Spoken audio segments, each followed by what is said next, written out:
su gracia a todo el mundo.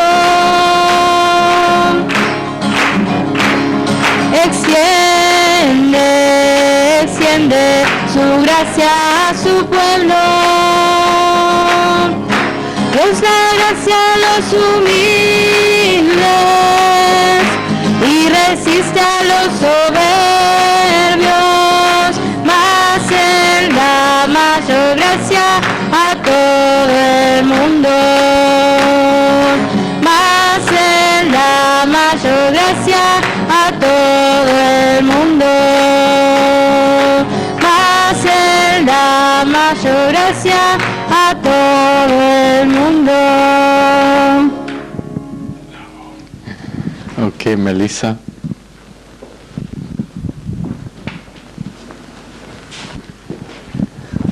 Tenemos toda la noche. Para que me vean todos. Okay. Esta es Melissa. Hola. Yo soy Pastor Wood. Bueno, Señor, te queremos dar gracias porque pudimos llegar aquí esta noche, Señor, para escuchar más de ti. Te pido que bendigas a Pastor Wood, Señor, al mensaje que tiene para nosotros, Padre, que fluye de ti a nuestros corazones. Te pido que lo bendigas allí para ponerlo por obra en el nombre de Jesús. Amén. Ok, antes de sentar, si estás tomando clases por la primera vez este semestre, quiero que vengas para tomar uno de los asientos aquí en la primera fila. Cualquier que quiere, todos los que están por primera vez este semestre, los demás pueden cambiar con ellos.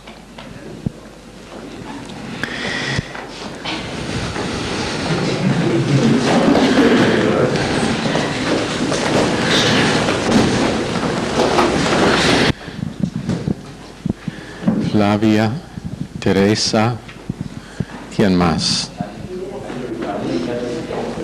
Ya, Martín y Roxana.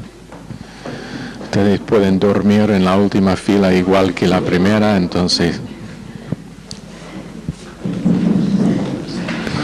¿Alguien más que está tomando clase por primer semestre?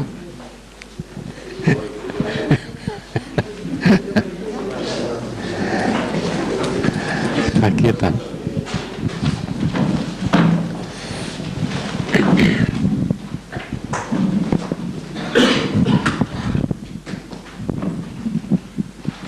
¿Puede, por favor? Está bien. Ok, ahora se pueden sentar. Raquel, ¿qué está haciendo ahí atrás?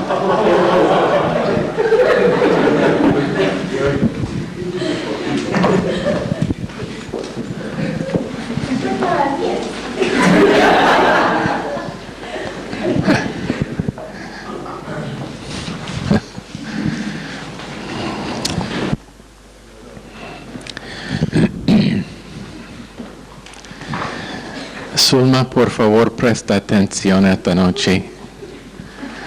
No esté allá atrás causando lío con mi esposa y Melissa.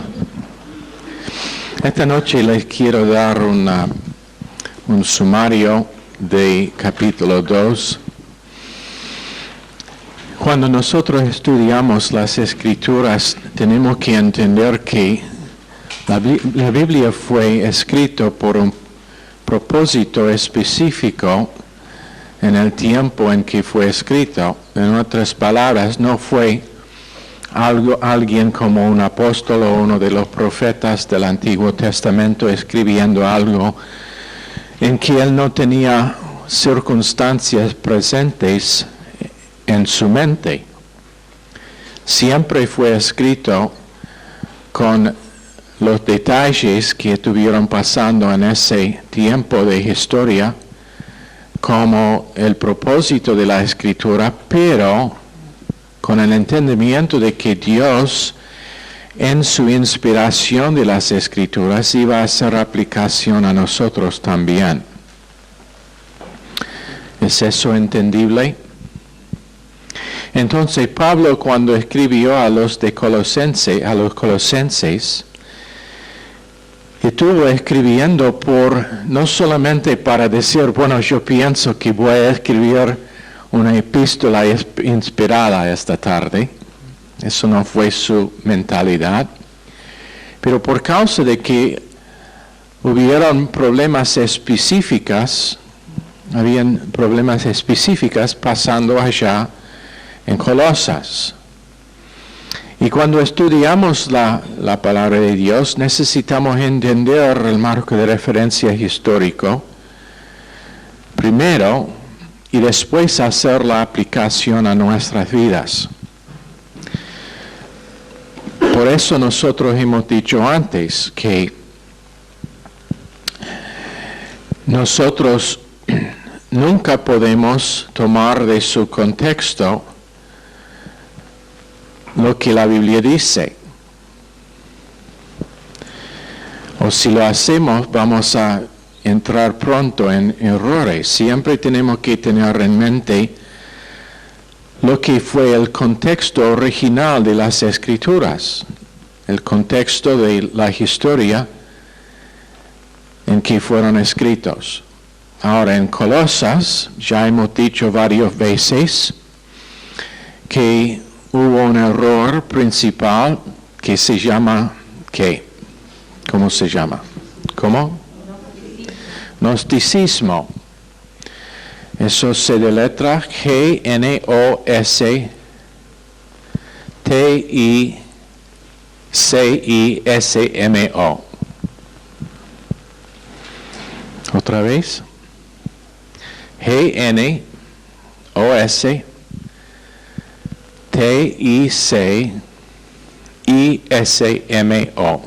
Gnosticismo.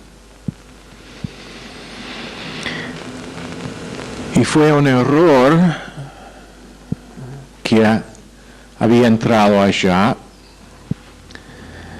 Los maestros de que dijeron que principalmente el error principal fue que hubo una diferencia entre el mundo material y el mundo espiritual.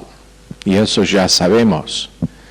Eso no es nada nuevo. Pero ellos intentaron separar las dos cosas, diciendo que todo lo que tenía que ver con el mundo material fue malo, y solamente lo que tenía que ver con el mundo espiritual fue de valor y fue bueno. Entonces se dividieron en dos sectas, dos ramas. Uno, que fueron los ascéticos, los que se vestían en ropa simple, muchas veces ropa de tela muy abrasiva. No se dieron a sí mismos las comodidades normales. Comieron solamente verduras y muy simple, una dieta muy simple, muy básico. Y nunca se dieron a sí mismos ninguna cosa de valor del mundo material. O sea, no usaron aceite en su piel, que fue esencial en la clima caliente en que tuvieron. No tenían relaciones sexuales porque no se casaron. Eso fue algo del mundo material que quisieron evadir. No sé cómo pensaron que su religión iba a prosperar. Pero entonces una limitación total de cualquier conveniencia o comodidad. Eso fue un lado, porque ellos dijeron, para estar bien espiritualmente tenemos que hacer todo posible para negar el mundo material y para evadir las tentaciones de ello. Entonces hicieron todo posible para escapar el mundo material. El otro lado, la otra rama de gnosticismo, ellos fueron 180 grados al contrario. Ellos dijeron obvio que no podemos escapar del mundo material. Estamos en el mundo material, estamos rodeados con todo lo material del mundo y no podemos escapar, pero siendo que ese mundo material no tiene valor, podemos ignorar cualquier que hagamos que tiene que ver con lo material. Entonces, tomamos, bebemos, comemos tenemos una vida de lujo, y fue una vida muy desenfrenada. ¿Por qué? Porque para ellos, siendo que el mundo material no podría estar escapado, no intentaron escapar a ese mundo. Entonces hicieron cualquier cosa en una vida de lascivia, diciendo que la gracia de Dios significaba que podrían vivir así. Ahora, en gran manera, hoy en día tenemos algo parecido, no a los extremos posiblemente que vemos en el gnosticismo, pero tenemos o legalismo o lascivia, pero sin entendimiento correcto de la gracia de Dios y la libertad que tenemos por esa gracia. Conjunto con la enseñanza de los gnósticos fue la idea de que ellos tenían una información secreta o más alta, algo que la mayoría de personas no podrían alcanzar, ellos, según ellos, habían alcanzado entendimiento y revelación especial. Ahora, por causa de que Colosas fue una zona de muchos obreros, mucha gente que fueron de la clase laboral, ellos podrían, podrían usar su intelectualismo, aunque fue intelectualismo falso, para convencer a la gente de esa zona de que tenían razón. Ahora, quiero decir algo. Lamentablemente vivimos en un continente donde un mal entendimiento del Evangelio ha dejado mucha de la población pensando de que es una religión, entre comillas, de los pobres. Que cristiandad, el evangelismo, o la iglesia evangélica, es para los pobres. Pero nosotros, de la clase alta, los enseñados, los intelectuales, nosotros tenemos una religión mucho mayor, mucho mejor. Ahora, ¿no es eso la verdad? Por eso, gente rica en este continente son uno de los más difíciles de alcanzar. ¿Y cómo alcanzarlos? Por edificar un grupo de individuos que conocen la verdad, que no tienen temor de defender la verdad y que reconocen que el mejor de nosotros no es mejor que el peor de nosotros.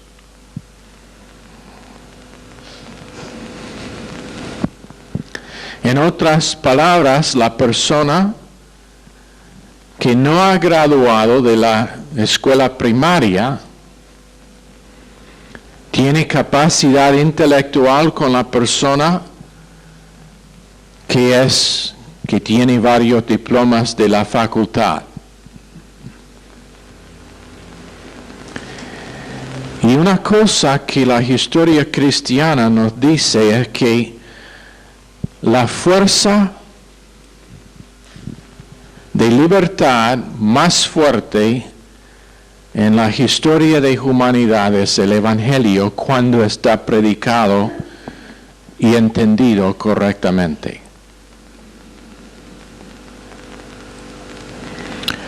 Porque hace la cancha plano para todos.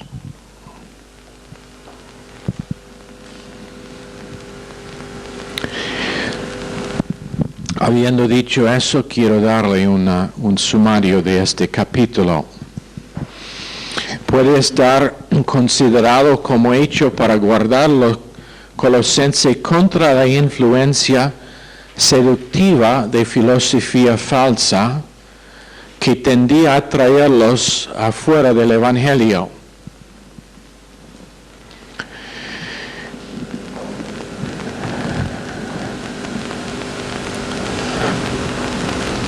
Hay cosas que están pasando en nuestro mundo hoy en día que tienen como su influencia principal el sacar gente de la simplicidad del Evangelio y de quitarles la posibilidad de realmente captar su poder y su fuerza. Es evidente del capítulo 2 que los que estuvieron en Colosas o en la vecindad profesaron ser instructores de religión, pero adaptaron a los prejuicios de la gente y inculcaron opiniones que tendían a guiarlos de las verdades que ellos habían recibido. En otras palabras, ellos recibieron un evangelio simple, de que la gracia de Dios salva por medio de fe, y que después esa misma gracia capacita individuos para cumplir el propósito de Dios en este mundo, y ese propósito es mucho más alto, mucho más allá que cualquier propósito que pueden poner hombres o mujeres. Contra estas influencias seductivas de esta filosofía, el propósito de este capítulo es guardarlos, y aunque es posible que él no intentó a seguir un orden lógico, eso es lo que pasa. La verdad es que Pablo es un maestro de orden, de debate y de la presentación de la verdad en una manera que puede convencer y dejar ningún argumento en contra.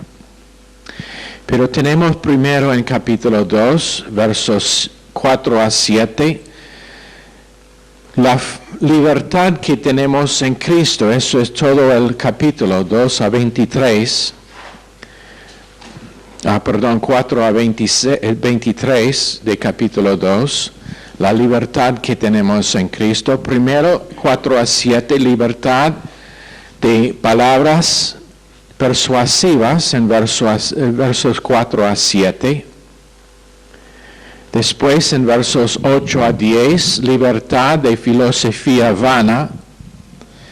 Cualquier filosofía que deja afuera la existencia de Dios, la divinidad de Jesucristo, la obra redentora de Cristo en la cruz de Calvario, la apropiación de esa obra por fe, y la victoria final de los creyentes sobre todo lo demás de este mundo es vana. Quiero que repitan eso. Voy a intentar. Fue espontáneo. Cualquier filosofía que deja afuera la existencia de Dios, la deidad de Cristo, la obra redentora de la cruz de Calvario, la apropiación de esa obra completamente por gracia, por medio de fe, y la victoria final y completa del creyente es una filosofía vana.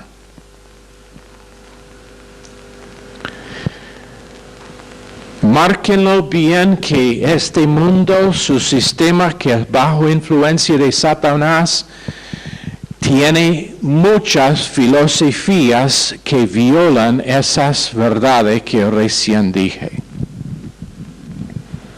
Ignoran que Dios existe, número uno, y no tenemos nadie acá que diría que Dios no existe. Pero me pregunto cómo serían nuestras decisiones personales si realmente consideramos que hay un Dios quien es gobernador y rey de este universo. Después que Cristo es Dios, su divinidad, su deidad.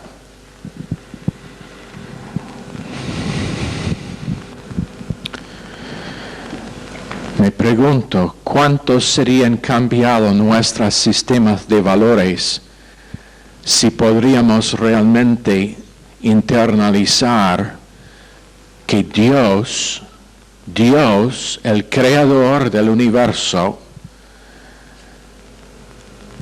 nuestro dueño, fue a la cruz para pagar los pecados nuestros y comprar con su sangre la posibilidad de una vida transformada. Me pregunto cuántas veces nosotros en el curso de un día ignoramos lo que tenemos a nuestro alcance por fe, lo que hizo Cristo en la cruz de Calvario cuando Él consumó la obra una vez para todos y para siempre. Me pregunto cuántas veces nosotros ignoramos eso. A favor de una filosofía que es vana, que dice que yo necesito algo más. Yo necesito que Dios hace algo más. No estoy en ninguna manera diciendo que Dios no es activo en este mundo a favor nuestro, pero demandando cambios en nuestras circunstancias sin o antes de creer que Dios es en control de nuestras circunstancias y de nuestras vidas. Me pregunto cuántas veces nosotros no nos apropiamos por fe simple lo que es a nuestro alcance. Problemas en el matrimonio, ¿por qué? Por no apropiar la cruz, de que nosotros hemos sido crucificados y la vida que tenemos ahora es la vida de Cristo. Uno dice, pero no puedo, como decíamos anoche, no puedo ser benigno con mi esposo, él no merece benignidad. Bueno, déjelo tenerlo como hacen la mayoría de sus compras a crédito. Y me pregunto cuántas veces nosotros olvidamos que cualquier que nos está pasando en el momento no es el fin de la historia. Que ya somos más que vencedores y que seremos finalmente y eternamente vencedores. Bueno, pero libertad en Cristo de una filosofía vana. Después, en versos 11 a 17, libertad del juicio de hombres. Libertad del juicio de hombres no significa si robas el banco que no va a estar encarcelado. Pero del hecho de que no me pueden juzgar porque el juicio de Dios es final, es supremo y es a mi favor por causa de Cristo.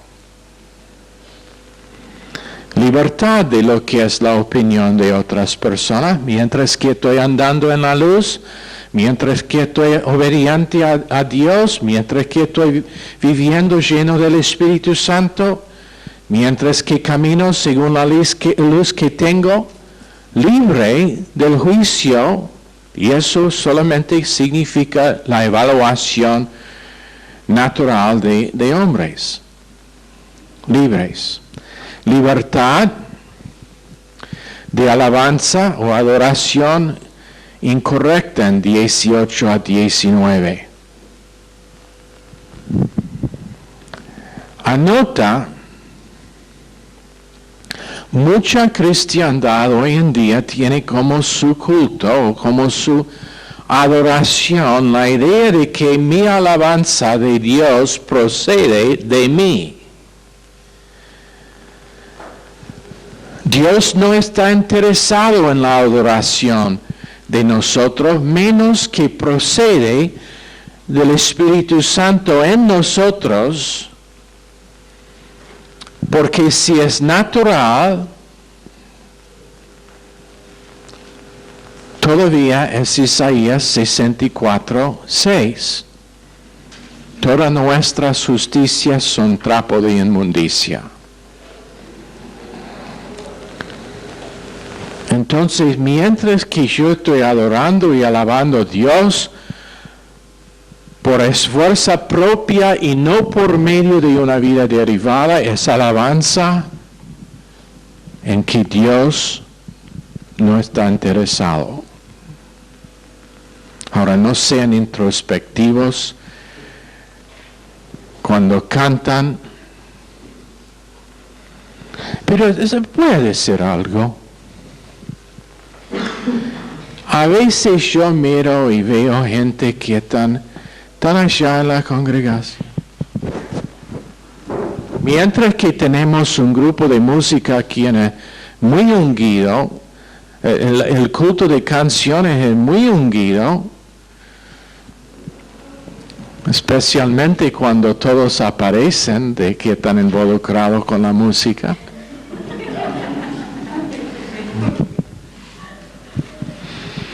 Muy ungido, la presencia de Dios es casi tocable.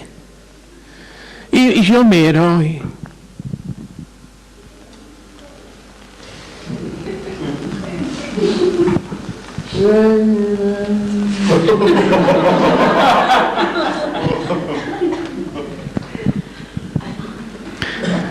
la palabra de Dios dice, haced un sonido gozoso. Si no tiene una buena voz para cantar, bueno, cante lo mejor que pueda, pero por lo menos alza la mano al Señor, por lo menos pueden batir las manos. Bueno, a veces veo unos que tienen mal ritmo.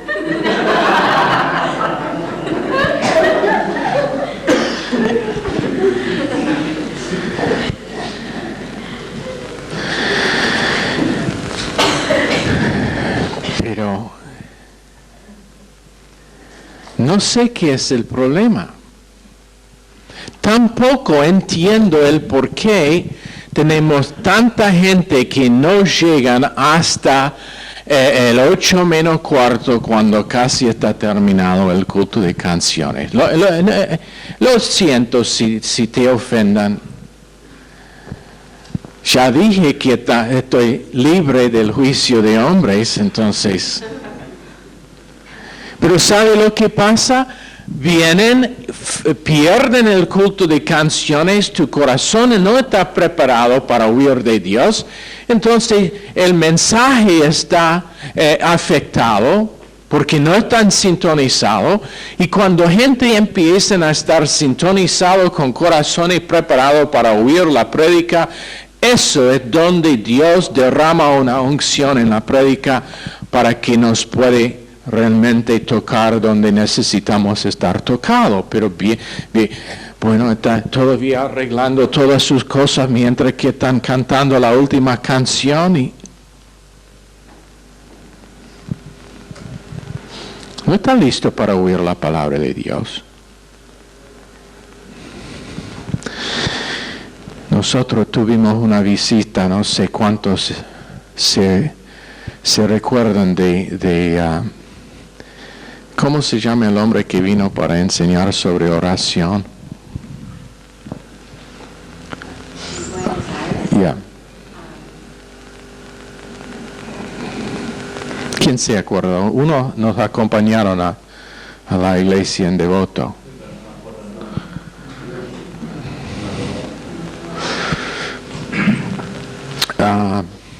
Bueno, este hombre vino y él fue peor que yo con respecto a la hora. Fuimos a la iglesia ya y él supuestamente iba a empezar a predicar no sé si a las 7 o a las 7:30. Nadie está allá aún para abrir la iglesia y él está.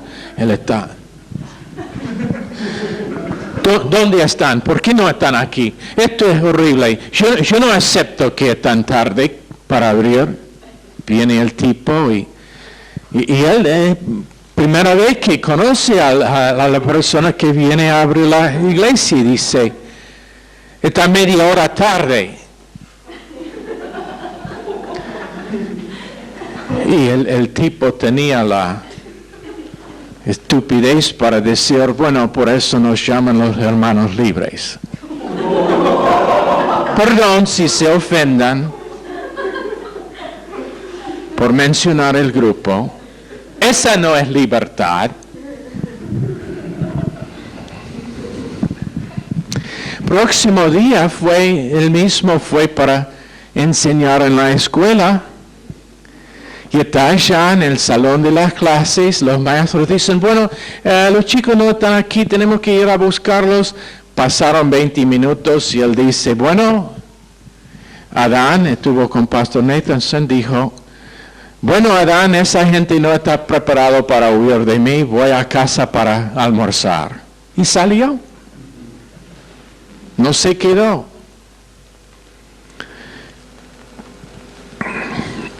Libertad significa, ¿cómo llegué en ese tema? Adoración, ya siendo preparado para oír la palabra de Dios. Teniendo su corazón calmado, para que Dios pueda comunicar lo que es su mente por esa noche o por ese mensaje. Después en versos 20 a 23, libertad de las doctrinas de hombres. Libertad de las doctrinas de hombres.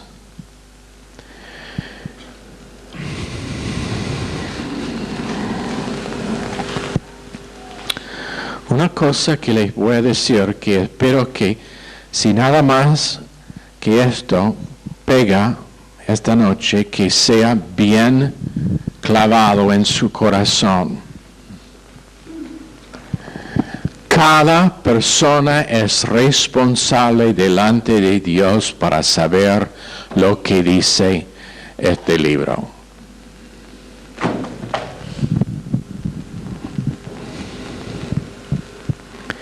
Cada persona es responsable para saber lo que enseña. Y Dios es fiel en dar discernimiento si uno es dispuesto a recibirlo, cuando la enseñanza no es conforme a gracia y la obra consumada.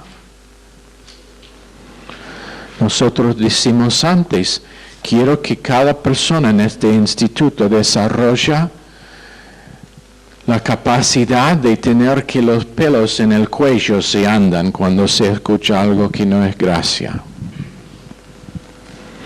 Cuando alguien empieza a predicar el IKEA Evangelio, ¿quién se acuerda de ese mensaje de la radio?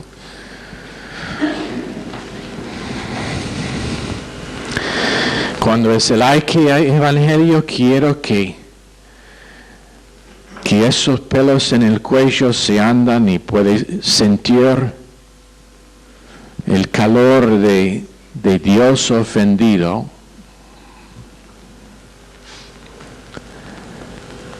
Libertad de las doctrinas de hombres. Lo que suena bien, lo que suena lógica, pero que no tiene la inspiración del Espíritu Santo y que no es conforme a lo que Dios ha dicho.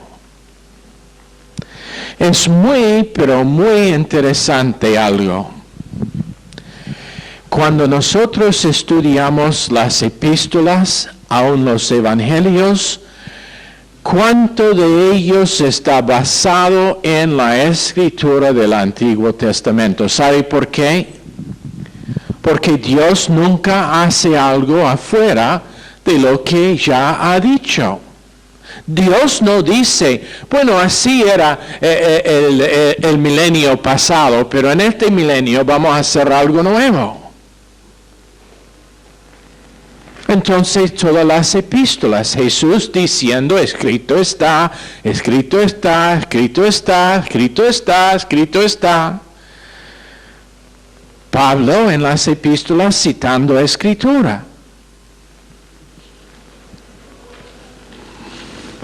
Porque revelación, si realmente es de Dios, y ya sabemos que no vamos a tener más revelación, inspiración, sí, pero no revelación. Revelación cuando es de Dios nunca viola lo que Dios ya ha dicho. Eso es uno de los métodos principales para saber si doctrina es correcta o falsa. Si se acomoda a todo lo demás del sistema de creencia de uno. Si yo enseño una cosa, o si la Biblia dice una cosa que no es conforme a todo el sistema de doctrina mía, mi sistema de doctrina es falsa. Por ejemplo, regeneración por medio de bautismo, que dice que uno no es salvo hasta que está bautizado en agua. ¿Qué vamos a hacer con el ladrón crucificado con Cristo? Ahí es la excepción de la regla. Yo estuve en El Salvador evangelizando y un tipo, un creyente me dijo que, no sé cómo empezó la discusión, pero me dijo que cuando yo gano a alguien a Cristo, lo tengo que llevar enseguida a mi iglesia para bautizarlo. Digo, no tengo bautisterio. ¿Qué hago? Me presentó un problema. Después dice, ¿qué va a hacer con el ladrón que fue crucificado, a quien Jesús dijo, hoy día estará conmigo en el paraíso? No fue bautizado. Murió antes de bajar de la cruz. ¿Qué piensa? ¿Que Jesús se bajó de la cruz suficiente tiempo para bautizarlo? Entonces el hombre dijo, sí, con eso nosotros tenemos un problemita. No, con eso tiene un grande problema, porque esa es la prueba de que su doctrina es errada. ¿O qué va a hacer con la persona quien está en Siberia, que está casi al punto de morir, que acepta a Cristo? Bueno, tenemos que cavar en el hielo y bautizarlo antes de que fallece de hipotermia.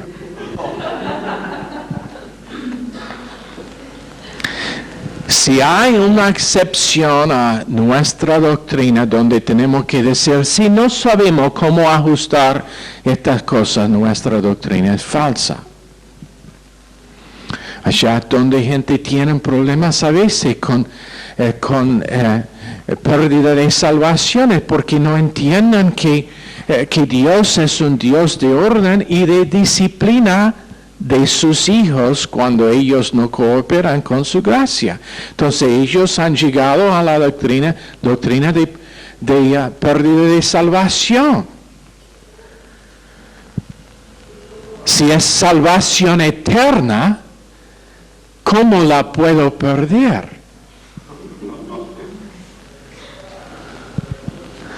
Tenemos que dar una definición nueva a eterna.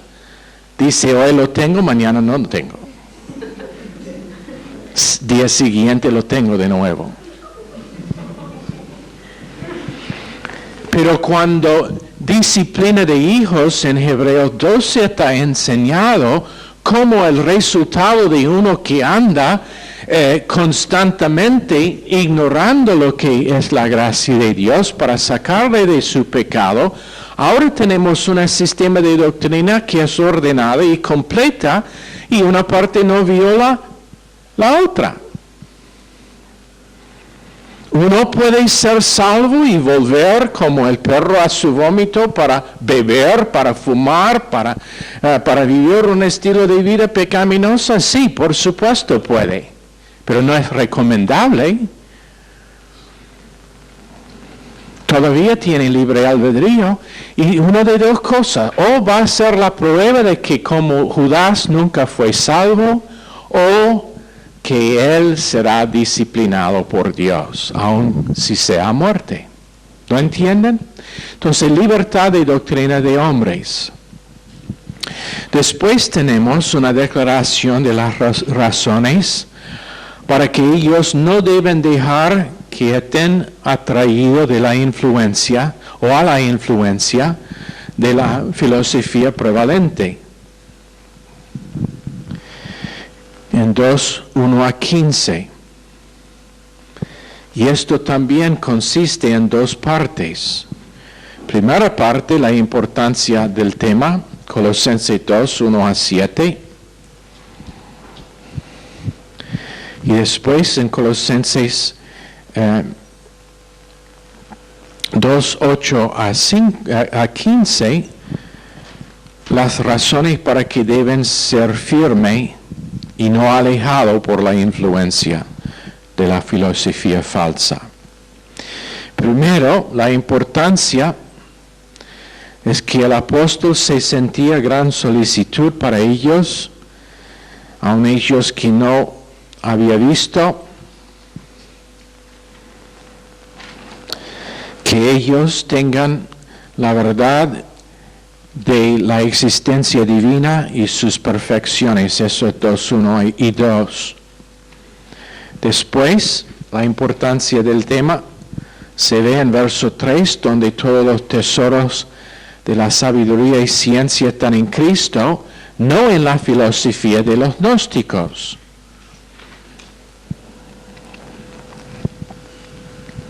Y por eso fue de gran importancia que retengan esa verdad. Verso 4, que tuvieron en peligro de estar desviado por palabras persuasivas. Finalmente en 5 a 7, Pablo les dice que él está con ellos en su espíritu y les exhortó a quedarse arraigado en las doctrinas que ellos hubieran recibido con respecto al Salvador. Ahora, las razones para que deben quedarse arraigado y firme. Primero, el peligro de depender en las tradiciones y principios de religión y estar robado por filosofía en 2:8.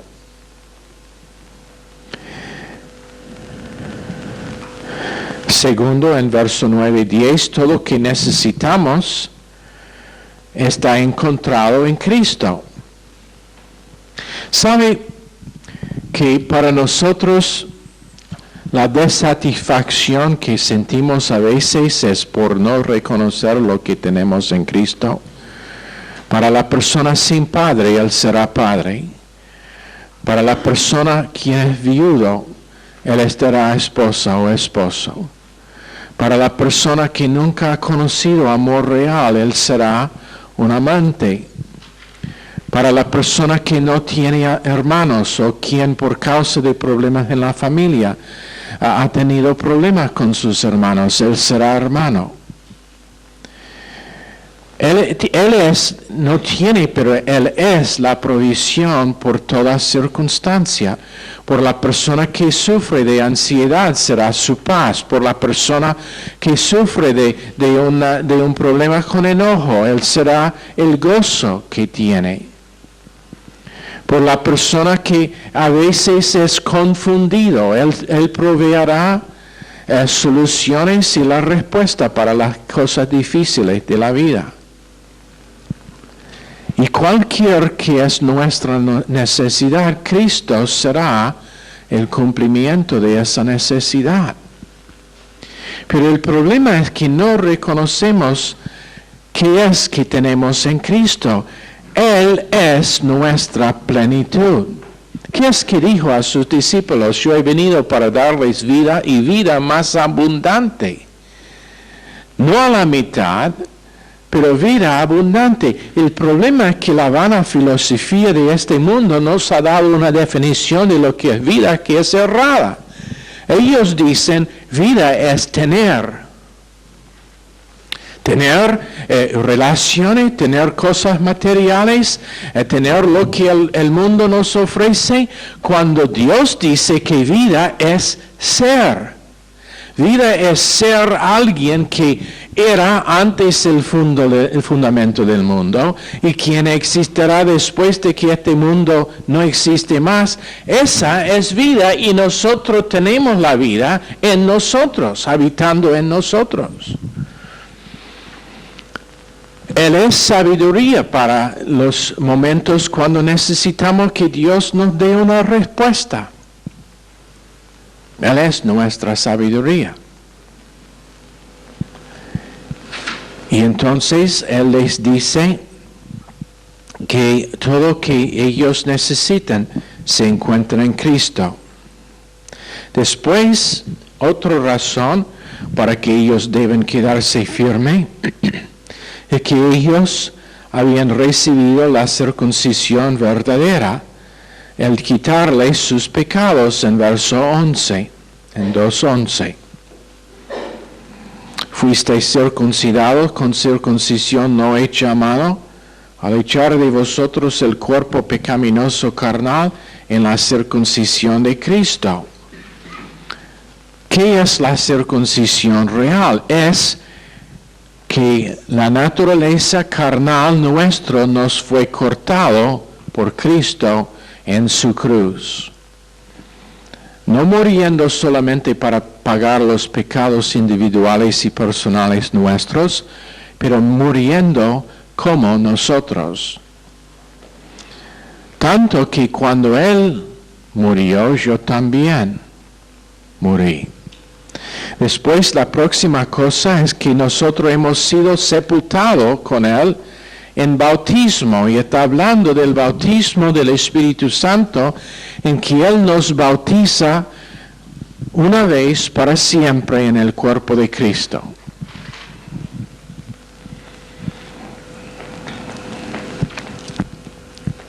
Eso es 2:12. En 13 a 15, que nosotros hemos sido vivificados por Él, nuestros pecados perdonados, y todo lo que fue obstáculo a nuestra salvación ha sido quitado, para que nosotros tenemos triunfo sobre nuestros enemigos, que decíamos anoche son 3: Satanás, el sistema cósmico y nuestra carne. Ahora, verso 6 dice, entonces, como hemos recibido a Cristo, andamos en Él, andamos por fe, apropiando lo que es nuestro, no por lo que dijeron los gnósticos, por ciencia. Ellos dijeron, para vivir la vida cristiana tienen que saber algo.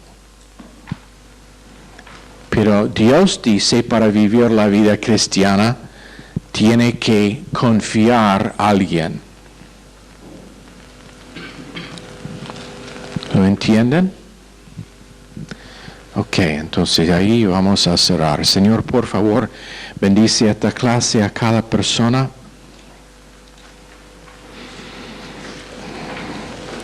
Y por favor, Señor, ayúdanos en apropiar lo que es nuestro en Cristo, de día en día. Recuérdenos, Señor, del tremendo privilegio que tenemos en ser elegido por ti, en ser salvo por medio de tu sacrificio.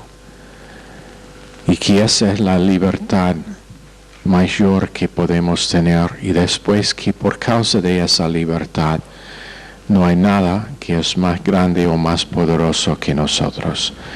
En el nombre precioso de Jesús. Amén. Están despedidos.